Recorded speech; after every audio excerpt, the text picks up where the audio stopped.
அனைவருக்கும் வணக்கம். நான் உங்கள் கே.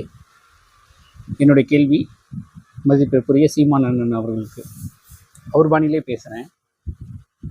அண்ணே, சீமான் அண்ணே, உனக்கு என்னதானே பிரச்சனை? நீ யாரை எதிர்த்துனே கட்சி தொடங்கின? இப்போ நமக்கு யாருன்னா எதிரி?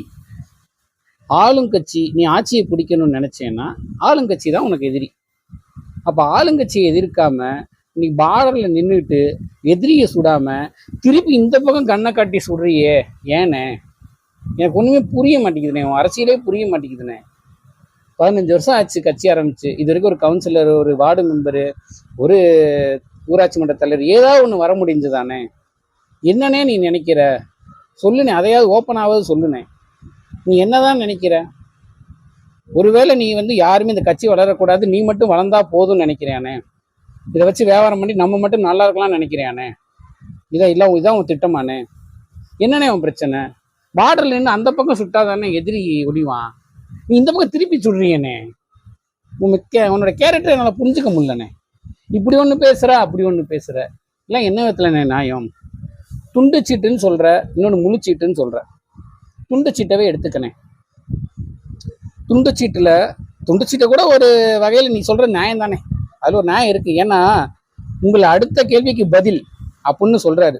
அப்போ துண்டுச்சீட்டை ரொம்ப ஒரு நம்பி இருக்கிறாரு. அந்த துண்டுச்சீட்டை கூட சரியா அவரால் ஒர்க் ஃப்ரம் ஹோம் ஒர்க்காவோ அவரோட பண்ணி கொண்டு வந்து பேச முடியலன்றது உன் கருத்து நியாயம் தானே. முழுச்சீட்டு அப்படின்னு சொல்றேனே. இது முழுச்சீட்டை பார்த்து பிழை இல்லாமையாவது பேசுறாரு இல்லைண்ணே எங்க தலைவர். அதை பாருண்ணே. இன்னொன்னு என்ன சொல்றீங்க?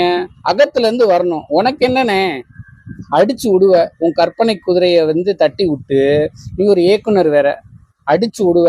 அதுக்கு கதையை சொல்றதுக்கு எதையுமே எழுதி வைக்க தேவையில்லைண்ணே. அப்படியே நம்மனே ஒரு கற்பனை கதையை அடிச்சு விடணும்னா அதுக்கு ஒண்ணுமே இல்லை. அதுக்கு நீ தான் கதை, திரைக்கதை, வசனம் எல்லாம் நீ தான்.